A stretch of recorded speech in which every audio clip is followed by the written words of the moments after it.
ସୁନା କୂଅରୁ ସୁନା ଗୋସେଇ ମାନେ ତାକୁ ସଂଗ୍ରହ କରିଛନ୍ତି ଏବଂ ଇଏ ଗରାବଡୁ ସେବକ ମାନେ ମଧ୍ୟ ତାକୁ ସୁନ୍ଦର ଭାବରେ ଯୋଉ ଅଧିବାସ ଗୃହରେ ଷୋଡଶ ଉପଚାରରେ ପୂଜା କରିବା ପରେ ମହାପ୍ରଭୁଙ୍କୁ ଲାଗି କରିବେ। ଆପଣ ଜାଣିଛନ୍ତି ଇଏ 108 ଗରାର ତତ୍ତ୍ୱ ଆଲୋଚନା କରିବା। ଏଇଠି ଗୋଟିଏ ମନ ପଡ଼ିଯାଏ ମହାପ୍ରଭୁଙ୍କୁ ଆପଣ ଦର୍ଶନ କରୁଛନ୍ତି ଇଏ ଯେ ଦାରୁ ତୁମେ ବ୍ରହ୍ମ ତୁମେ ତୁମେ ବ୍ରହ୍ମ ଦାରୁ ସଚଳ ଅଚଳ ପୁଣି ତୁମେ ମହାମେରୁ। हे प्रभु एबे तुमे सचल थिल एबे पुणी अचल हेगल आउ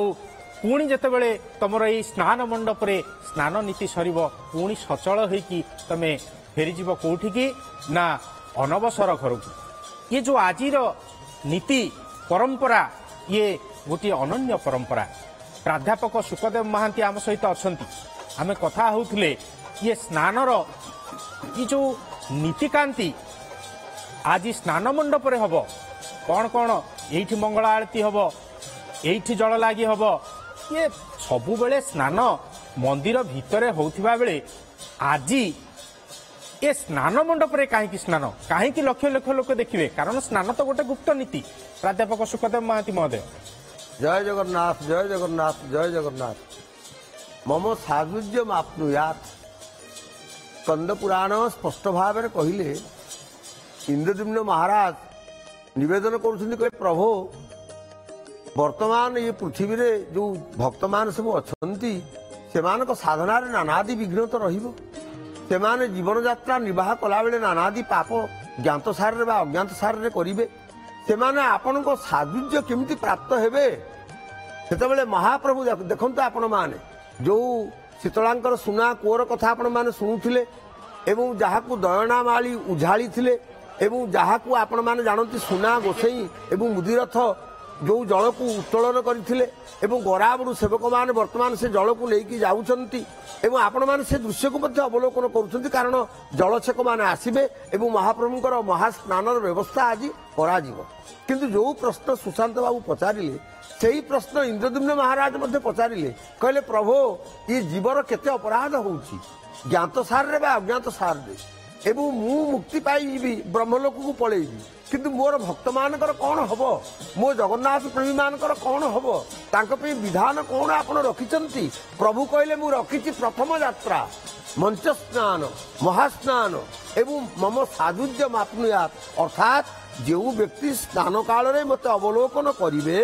सेमानकर पुनर्बार देह बंधन हेबो नाही। देखंतु सुशांत बाबू आमे समस्ते मोक्ष पाई तत्पर अच्छे किंतु जो लोक मानकर एथिरे विश्वास बोधे नाही किंतु जो मानकर विश्वास अच्छे आपण देखिबे एक कथा त्रिवार सत्य जी प्रकृत रे भावपूर्ण हृदय रे भक्तिपूर्ण हृदय रे महाप्रभुंकर स्नान ये उत्सव महाप्रभु स्नान करुथिबे या को अवलोकन करिवो से दर्शन मात्रे कौन हबो ना तार आमे जो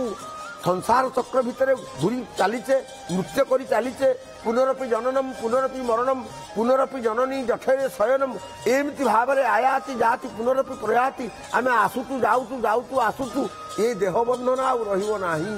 अर्थात मुक्ति सुलभ होई जीवो ये पुनर्बार देह बंधन भितर को जीवा आसीबो नाही। एवं भगवान पुणी कहउचंती जे जो माम पश्यति भक्तितः गोटे कथा कहले जे भक्ति रे भाव रे भक्ति रे जे मोर स्नान यात्रा को दर्शन करिवे तेणु अतयम भक्ति तो नेय आपण लक्ष्य करिवे भक्तिटा हूँ मूल कथा फलटा केमिति मिलिबो ना मनसा जदि क्षति आपण को मनर भाव जेमिति थिबो आपण को फल सेमिति मिलिबो।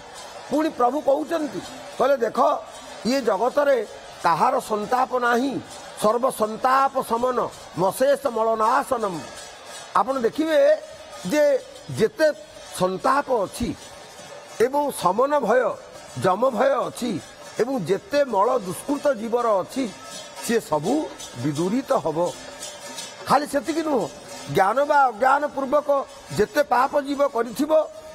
आपण माने जानती पाप कले प्रायश्चित करबा को हुए स्नान दान तपस्या श्राद्ध